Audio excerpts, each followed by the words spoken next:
So he said, I'm better than him. And then fire and air coming together with earth and water, they could have made amazing things happen on the earth. God probably did have a plan for them to work together. Han Meditations. Hello guys, I am Han. This is Kelly. Hello everybody. We are Han Meditations and we are back with another interesting video. So we've been learning a lot, guys, and we thank you for being here as well. And one of the things that we suggest on the channel now is you find somewhere comfortable to sit. You get yourself, Kelly requested water last time. A lot of people probably need to drink water. I think some people need some more water in their lives. Yeah, maybe, and if not, get yourself a nice hot tea, hot cocoa if you live somewhere that is cold like where we live. So just get comfortable and let's get right into it.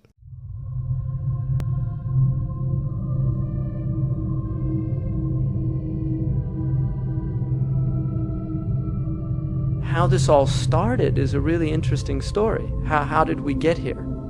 I mean, this story that happened, this primal story, is still going on. It's still being played out again and again. And it's in Surah Al-A'raf here.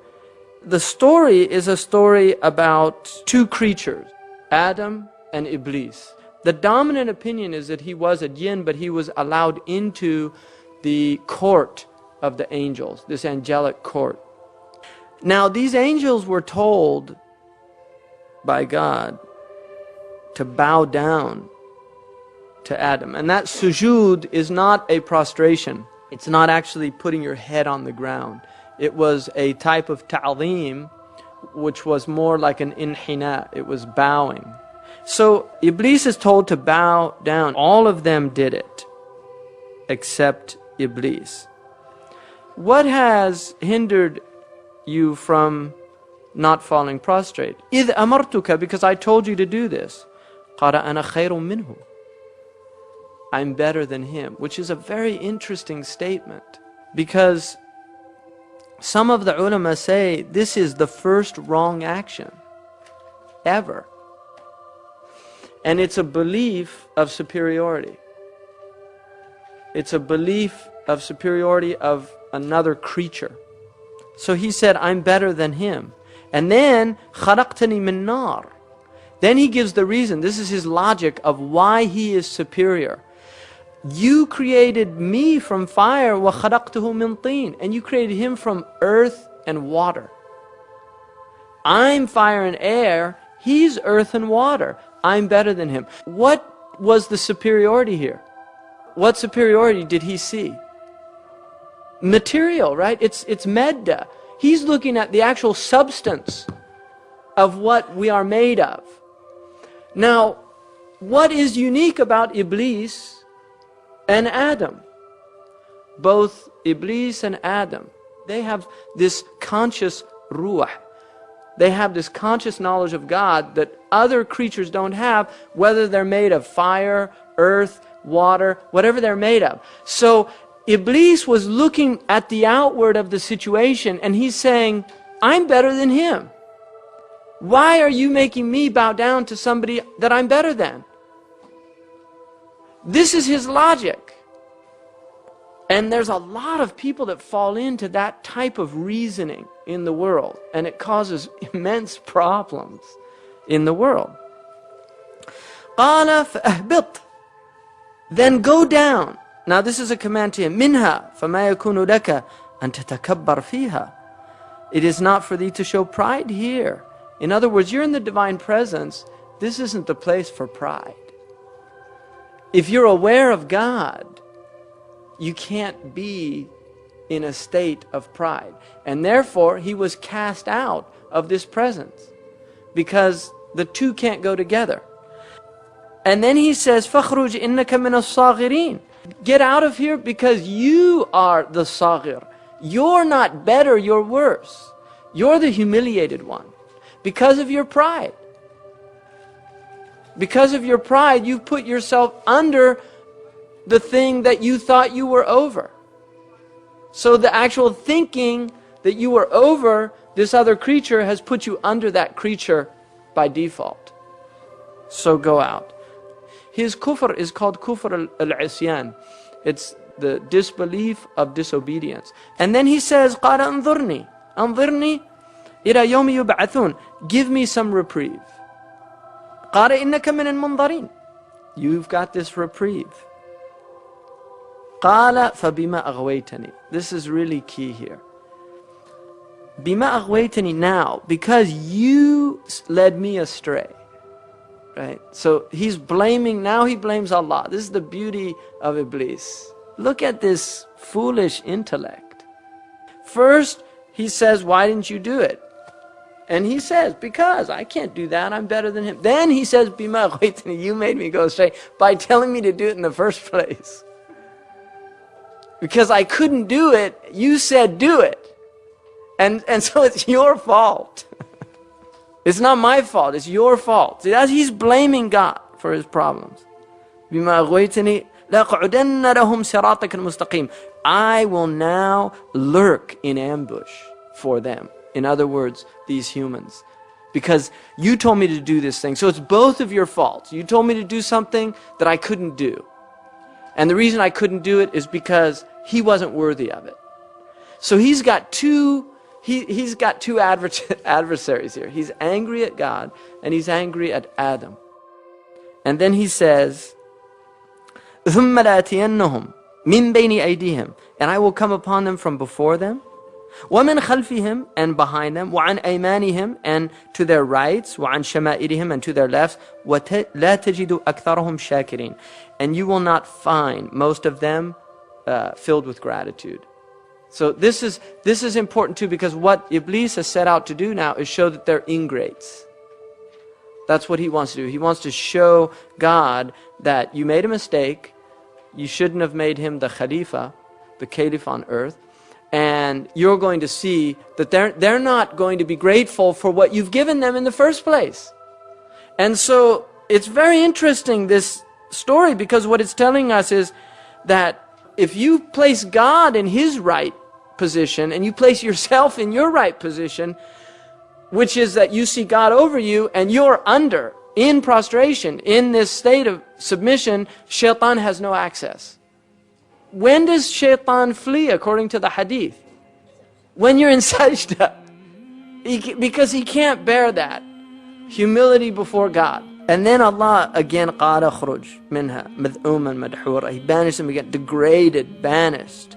And then he says that whoever follows you, لَمَنْ تَبِعَكَ مِنْهُمْ لَأَمْلَأَنَّ جَهَنَّمَ مِنْكُمْ أَجْمَعِينَ. I'm going to fill Jahannam with them. Those people that follow you, you're their imam. And you're headed to that place, so you're going to take them with you. So if you take him as an imam, that's where he's taking you. So Allah gave him the ability to go into our bodies and play with our minds, to be able to so inconspicuously sound in our mind as if it is our own deep thoughts, but it is actually shaitan saying his worst and evil words into our mind, whispering into our ears. And then shaitan said, wow, that was interesting, because the story really revolved around Adam and Iblis. Mm-hmm. And, when God created Adam and he told all the angels to bow, all the angels bow. And then he told Iblis to bow. Iblis did not want to bow because Iblis said, he is not better than me, so why should I bow to him? He had pride, he had ego. This was his downfall. He said, I was made out of fire and smoke. He is made out of earth and water. Why should I bow? I am better than him because I am made out of fire and smoke.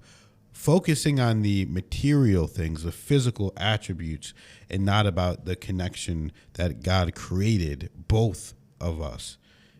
And then, he then goes on to blame God. Instead of blaming himself, he goes on to blame God and said, well, it's your fault. And at first, whenever I heard this story, I thought that Iblis was an angel as well, but it said a jinn. And because of the most recent videos we did, I know that you cannot be an angel and disobey God. That's not how that works. Right. And that actually makes a lot of sense to me, because in Christianity, it's a fallen angel. It doesn't really make sense that how could an angel ever betray God? So it actually makes more sense to me that he was a jinn. But the question that I have is, why was he so high up in a position of almost power, that he would even be in the realm of God and angels, even in a position to bow to Adam. Yeah. That's what I think. So we might have to do a video about that, explaining that even further more. Mm-hmm. Yeah, I mean, I think it's basically like there's the rules and then there's an exception, right? So 99% of angels, it's going to be the same way. But, you know, even look at Jibril. Obviously, he's a bit of an exception as an angel. And I think that Iblis had, whether he's a jinn or whatever, kind of had obviously some type of exception with his path that God gave him. But, I mean, man, it's just classic, you know, pride, ego, hubris, right? Which is, unfortunately, the downfall. It can be the downfall of so many people, right? Because, like, the whole Iblis and Adam thing is like, okay. But at the end of the day, he's refusing to do what God told him to do. He actually thought he knew better than God, right? God directly said, bow down to Adam. And he thought he knew better than God. Oh, I don't have to bow down to him. I'm better than him. Why would you tell me that? And it just reminds me of, you know, obviously we're meant to forgive all people, no matter what happens. And our mind, our ego mind, this pride mind, whatever you want to call it, it's not going to want to do it, right? How can I forgive them? How can I, that's going to make me less than them. I forgive them. Oh, look they did to me. How can I just, you know, act like that didn't happen, right? But by you expanding that love, you have no idea what God is going to follow through after that, because it's an energy, right? It's a frequency. You're opening something up to allow for something more. So if Iblis actually bowed to Adam, who knew what God's plan was, right? I mean, fire and air coming together with earth and water, they could have made amazing things happen on the earth. God probably did have a plan for them to work together and expand love and expand God's message. There was probably a big plan for Iblis, honestly, if he was meant to be on this court of angels and he was likely a jinn. But that's why you have to listen to God, because your own ego mind thinks it knows better, but it's not true. You don't know what this is going to, if God says this is what it is, it's obviously for a good reason. So who knows? Iblis could have been so powerful, but he decided to listen to his own ego. And then when you do, what's so scary is when you do start listening to that ego mind, it's worst nightmares to admit it's wrong, right?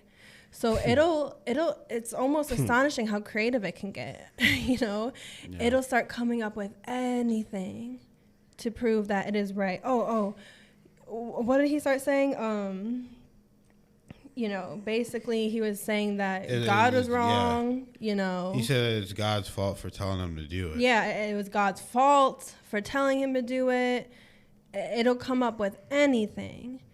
But there's a lot of power in admitting we're wrong, right? It'll squash all that immediately. It can bring you back to God. It's forgiving yourself, really. You have to be able to forgive yourself. When you admit you're wrong and you know that you can do better, it's like, okay, I messed up. I can admit this, but guess what? I can get back on track. But if you refuse to get back on track, you're just going to spiral out of control. And that's what happened here. So it's a classic tale and one that everybody can take lessons from. Oh, absolutely. So thank you guys for watching the video. Thank you for liking, subscribing, and commenting. And thank you to people that donate to the channel. And I'm sorry. And the person who emailed this video to us, thank you very much. Mm-hmm. We should start thanking them as soon as we watch it. I know. So that they can see it, that yes. We're, you know, they requested it and we appreciate it. And thank you to the people that donate to the channel, guys. Even if it's 1 cent, 1 penny, we appreciate it very much, guys. It lets us know we're on the right track. We're doing our part to spread the word of God, and we appreciate you guys more than you ever realize, and we need it more than you ever realize. Thank you so much. We'll see you in the next video, and we love you.